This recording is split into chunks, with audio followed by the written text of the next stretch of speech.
Selamat pagi dok, perkenalkan nama saya Tika Esnovia 2016-11-023. Saya dari kelas C kelompok 1. Di video kali ini saya akan menjelaskan dan memverbalkan dan mensimulasikan tugas pada topik 14 mengenai kontrol infeksi. Nomor 1 yaitu memverbalkan kontrol infeksi dan 3 model penyebaran infeksi. Kontrol infeksi adalah suatu tindakan untuk mencegah transmisi masuknya mikroorganisme patogen penyebab penyakit, yaitu seperti bakteri, virus. Contohnya itu dari pasien ke pasien atau dari dokter ke pasien atau sebaliknya, dan bisa jadi terjadi dari dokter ke asisten dokternya atau sebaliknya. Ada tiga model penyebaran infeksi. Yang pertama ada melalui kontak.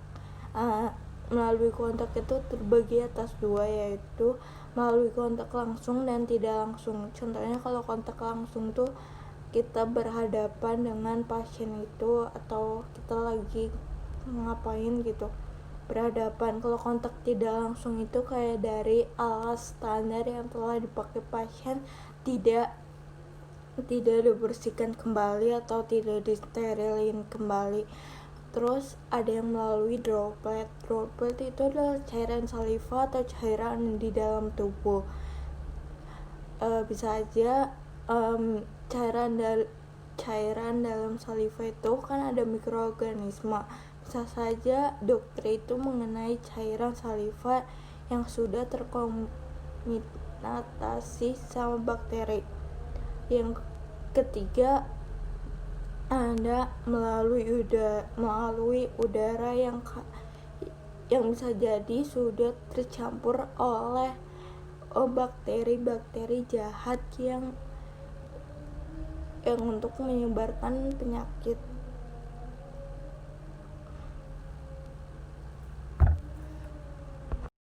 Selanjutnya saya akan menjelaskan soal nomor 2, yaitu rantai agen infeksi, rantai penyebaran infeksi, dan berikan contoh pada kasus COVID-19 ini yang sedang terjadi. Yang pertama ada rantai penyebaran infeksi itu. Yang pertama ada agen infeksi, yang kedua reservoir, yang ketiga ada portal of exit, yang keempat adalah metode transmisi, yang kelima ada portal of entry, yang keenam adalah susceptibility host. Yang pertama saya akan menjelaskan apa itu agen infeksi dan bagaimana cara memutuskan rantai agen infeksi tersebut. Agen infeksi adalah mikroorganisme penyebaran infeksi atau penyebab penyakit. Contohnya seperti jamur atau bakteri, virus atau parasit. Cara memutuskan rantai agen infeksi itu dengan cara pemeriksaan klinis atau pemeriksaan laboratorium. Yang kedua ada reservoir. Reservoir itu adalah wadah atau tempat untuk terjadinya sumber infeksi yang hidupnya. Cara memutuskan rantai reservoir adalah reservoir dengan cleaning, hand hygiene atau dengan sterilisasi. Lalu yang ketiga ada portal of exit. Maksud portal of exit adalah lokasi atau tempat agen infeksi atau reservoir itu reservoir berkembang seperti cairan tubuh yang keluar atau luka yang telah terbuka. Cara memutuskan rantainya itu dengan cara dengan cara etik respirasi dan peralatan yang memakai peralatan yang dipakai, dan bisa saja dengan cara hand hygiene, yaitu dengan cara mencuci tangan, menjaga kebersihan seperti itu. Lalu yang keempat ada metode transmisi. Metode transmisi itu kayak kontak langsung gitu dengan seseorang yang mengalami yang ada penyebaran infeksinya, seperti melalui droplet atau cairan tubuh. Kontak langsung, cara memutuskan rantai penyebaran langsung dengan kontak langsung itu dengan cara hand hygiene atau dengan cara safety, desinfektan, dan sterilisasi dan isolasi diri sendiri. Yang kelima ada portal of entry atau yaitu adalah lokasi agen infeksi yang masuk ke dalam penjamu yang rentan masuk ke saluran pernapasan. Cara memutuskan rantainya kita harus kayak personality hygiene, kayak hand hygiene gitu-gitu. Terus habis itu kalau yang ke-6 ada susceptibility host, itu kayak misalkan seseorang dengan imunnya tuh rendah rentan terkena infeksi, seperti contohnya tuh lansia atau orang yang mempunyai penyakit keturunan seperti diabetes mellitus. Cara memutuskan rantai penyebaran infeksi susceptibility host ini dengan cara edukasi dan imunisasi. Baik, selanjutnya nomor 3 yaitu mensimulasikan dan memverbalkan cara mencuci tangan menurut WHO. Cara mencuci tangan menurut WHO yaitu dari waktu 40-60 detik dengan air mengalir dan sabun. Saya akan mensimulasikan dengan menggunakan stopwatch. Kok nggak kelihatan sih?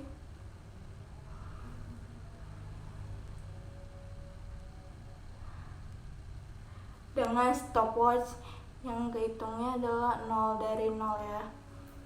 Dari 0 ya. Dan setelah itu saya akan mengambil sabun, lalu mencuci telapak tangan, mencuci punggung kanan dan kiri, setelah itu sela-sela dan telapak tangan selama 4 kali. Setelah itu kunci, setelah itu ibu jari, setelah itu sela-sela ujung jari di telapak tangan.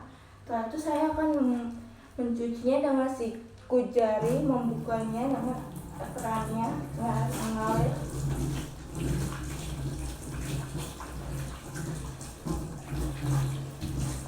Setelah udah bersih, saya akan menutup air mengalir ini dengan siku karena tangan sudah bersih. Lalu saya ambil tisu,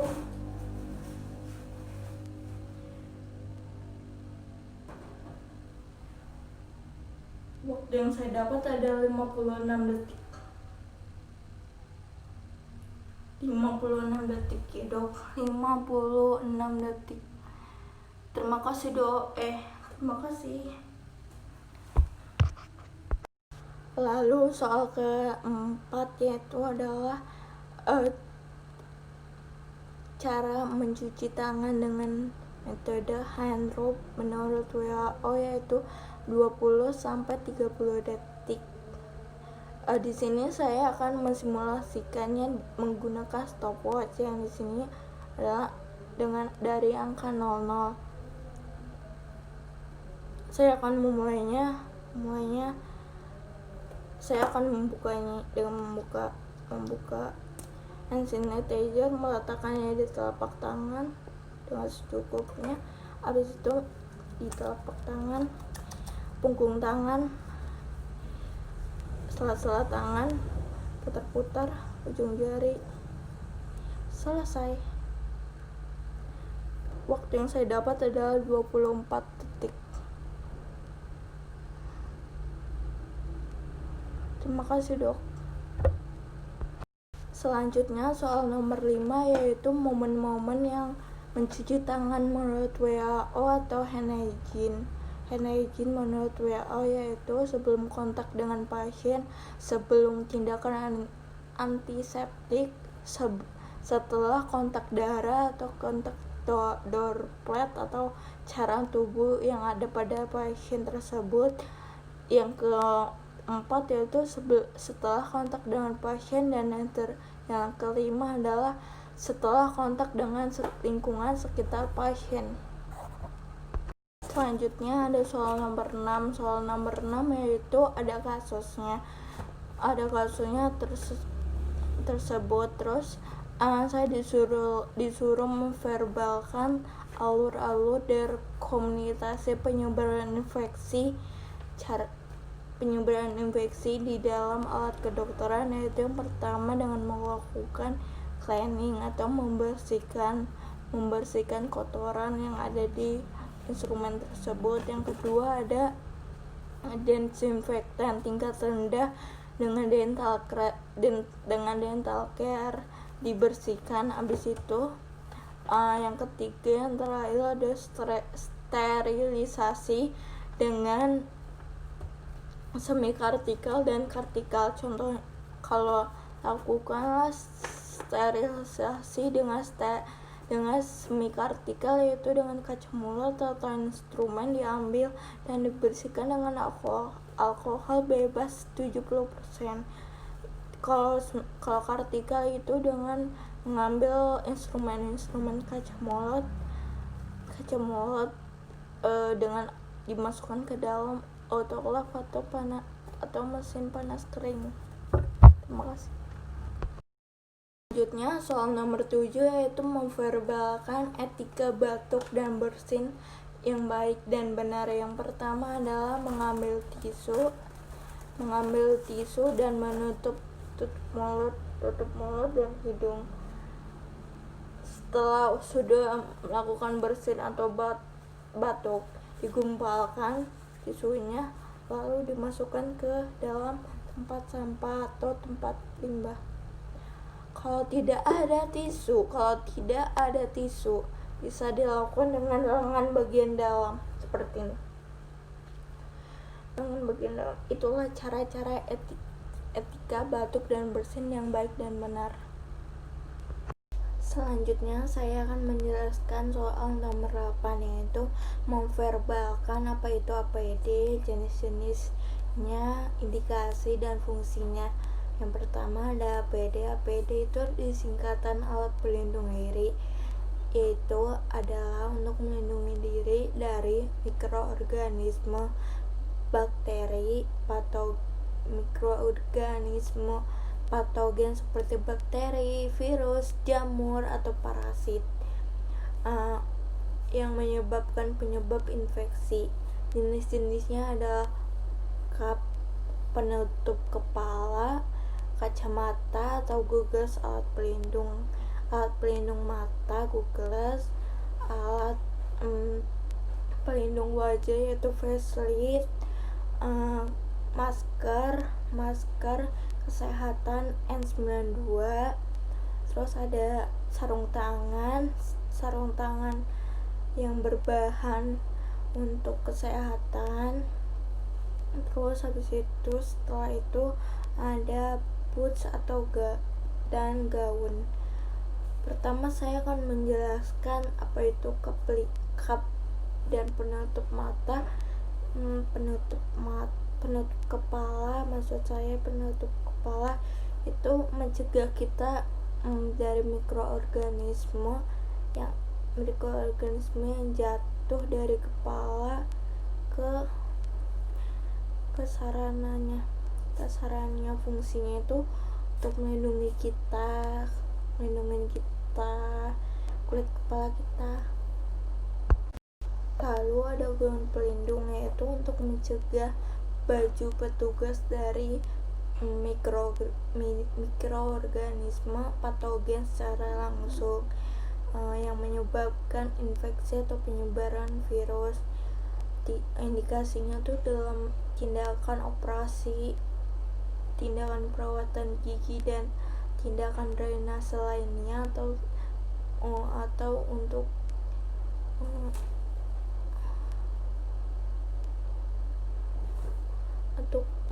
menangani pasien yang sedang tidak.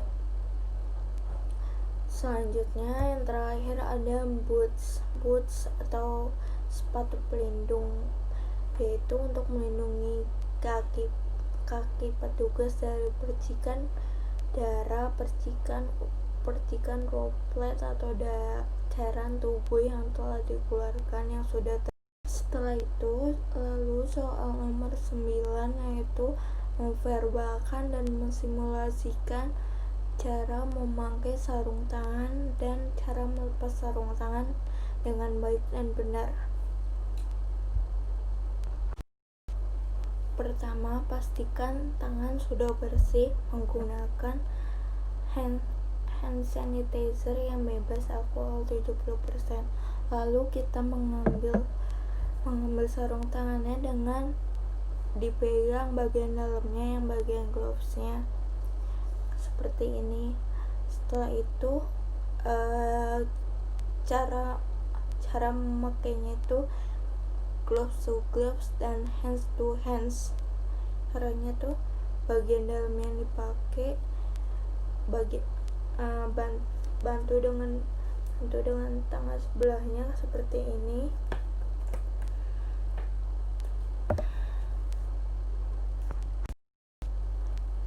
Seperti ini. Kalau sudah begini, ingat bagian dalamnya yang itu kan seperti ini jadinya.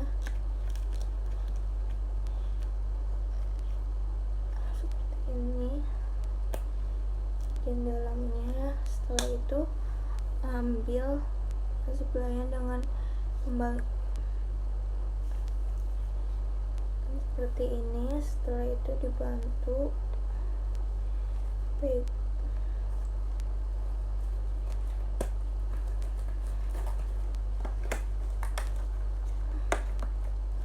gloves to gloves dan hands to hands. Jadi glovesnya tuh ketemu gloves seperti ini.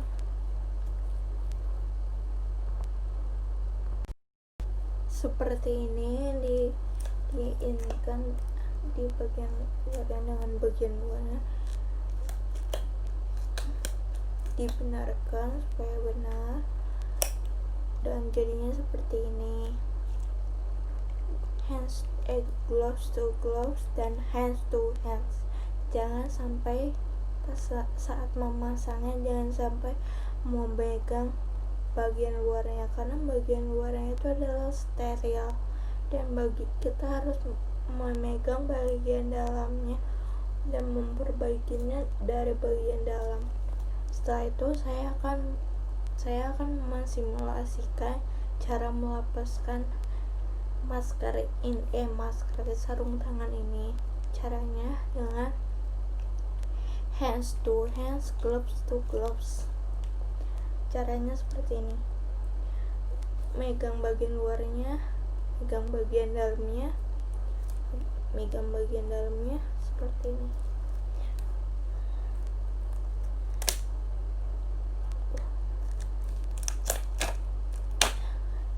Sudah. Setelah itu sebelahnya hands to hands.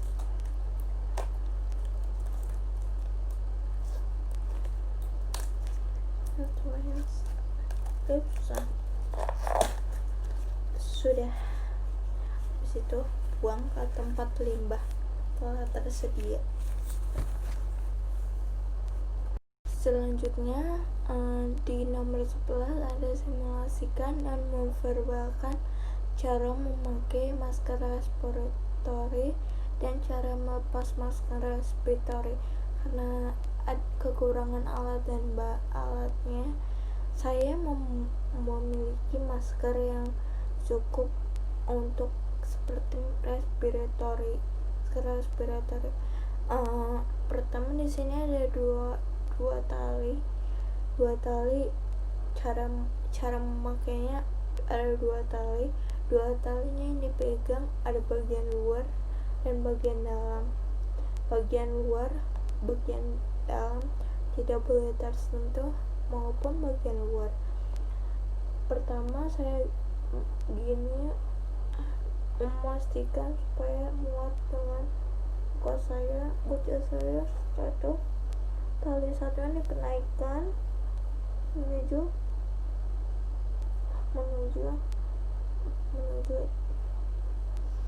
setelah itu tali yang kedua dikenaikkan lagi menuju yang paling atas dari tali pertama. Dengan adanya saya akan melakukan final test, yaitu tes positif tes negatif. Kalau tes positifnya lagi saya akan menghembuskan napas sekencang mungkin. Kalau tidak bocor berarti masker ini baik digunakan. Lalu ada tes negatif. Kalau tes negatif itu saya akan menarik napas saya sedalam mungkin agar mengetahui tidak bocor berarti maskernya baik. Lalu saya akan mensimulasikan cara melepaskan masker respiratory ini. Masker respiratory ini seperti ini,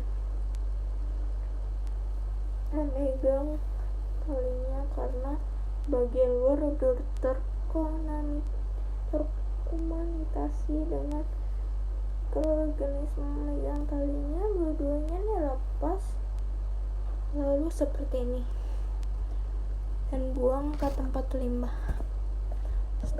Setelah itu memakai hand sanitizer yang bebas alkohol 70%.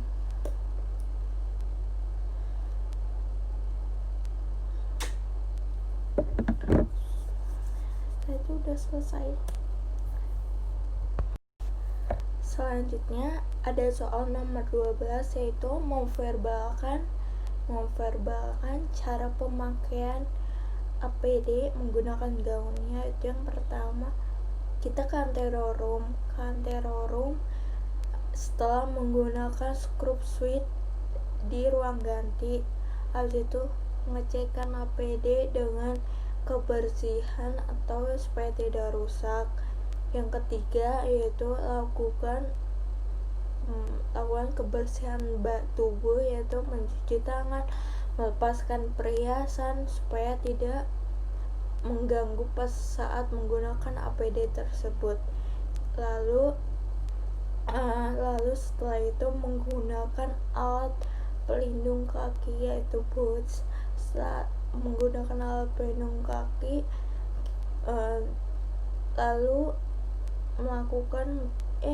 lalu memasang gaun alat pelindung diri, gaun APD gaun. Setelah itu memakai masker N92 yaitu masker kesehatan. Lalu habis itu memakai goggles, alat pelindung mata. Setelah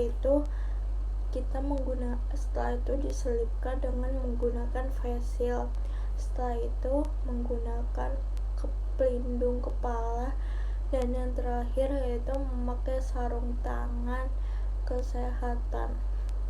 Terima kasih. Lalu ada soal nomor 13 itu cara melepaskan APD menggunakan gaun itu. Contohnya seperti yang pertama, berdiri di area kotor. Setelah itu melepaskan sepasang sarung tangan. Setelah itu melepaskan gaun. Setelah itu melakukan kebersihan tangan. Setelah itu melepaskan face shield, alat alat pelindung wajah. Setelah itu melepaskan masker. Setelah itu melepaskan Google satu alat pelindung mata. Setelah itu melakukan kebersihan tangan. Setelah itu melakukan pelepasan kap atau pelindung kepala. Setelah itu melepaskan sepatu pelindung. Setelah itu melepaskan masker bedah. Setelah itu melakukan kebersihan tangan. Setelah itu melepaskan scrub suit dan melakukan mandi. Selanjutnya nomor 10 yaitu memverbalkan dan mensimulasikan cara pemakaian masker bedah dan cara melepas masker bedah. Di sini saya sudah mempunyai masker bedah. Cara memakainya jangan sampai memegang bagian luarnya, yang bagian hijaunya ini ada bagian dalamnya atau bagian putih, bagian luar, bagian dalam, dan bagian luar. Cara pemakaiannya seperti ini, jangan sampai memegang bagian dalam dan bagian luarnya. Bagian luar, memasukkan talinya. Karena saya memakai kerudung, jadi saya harus memakainya di dekat di dalam. Pastikan terbentuk bagian luarnya ini, ditekan supaya terbentuk, supaya debu atau droplet tidak masuk. Cara pemakaian gini. Lalu saya akan menjelaskan cara melepasnya. Jangan sampai memegang bagian luar ini, karena bagian luar sudah terkomunikasi dengan mikroorganisme. Maka saya akan mencoba menggunakan tali seperti ini. Jangan sampai memegang luarnya. Lalu gulungkan ini, buang, dan yang terakhir setelah melepaskan itu pakai hand sanitizer supaya tangan lebih steril lagi.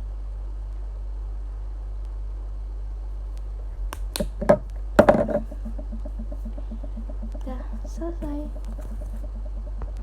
Selanjutnya soal nomor 14 yaitu memverbalkan cara pemakaian atau langkah-langkah pemakaian APD atau alat pelindung diri menggunakan coverall. Yang pertama yaitu seperti biasa ke antero room dulu terlebih dahulu setelah menggunakan scrub sweep di area ganti. Lalu habis itu lakukan kebersihan tangan seperti menggunakan hand sanitizer, hand hygiene dan melepaskan semua perhiasan. Setelah itu memakai sepatu pelindung sepatu. Setelah itu melakukan coverall. Setelah itu memakai coverall atau gaun, seperti gaun yang berbentuk zipper. Setelah itu habis itu kita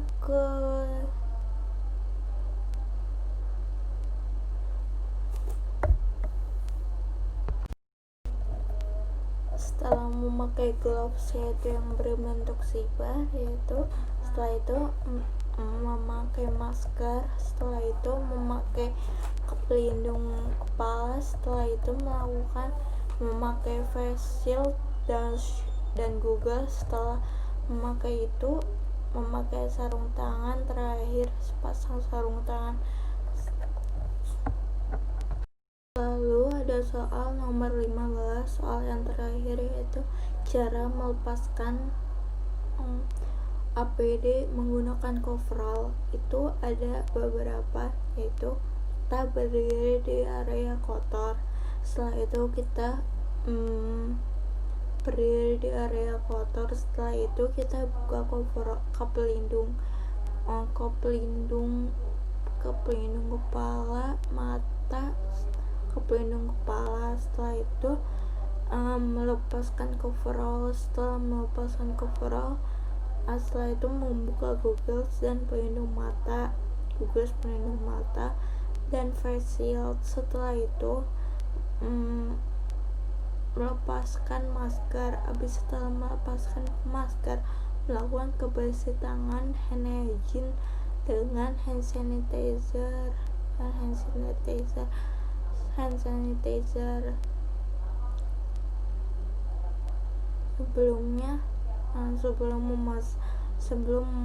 Sebelum melakukan kebersihan tangan, terlebih dahulu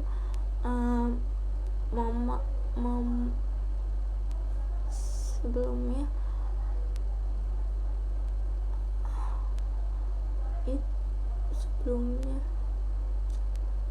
melepaskan sepasang sarung tangan. Setelah itu membersihkan diri. Setelah membersihkan diri itu mandi. Setelah mandi membuka scrub suite-nya di ruang ganti. Setelah itu bisa memakai baju kembali seperti biasa. Terima kasih.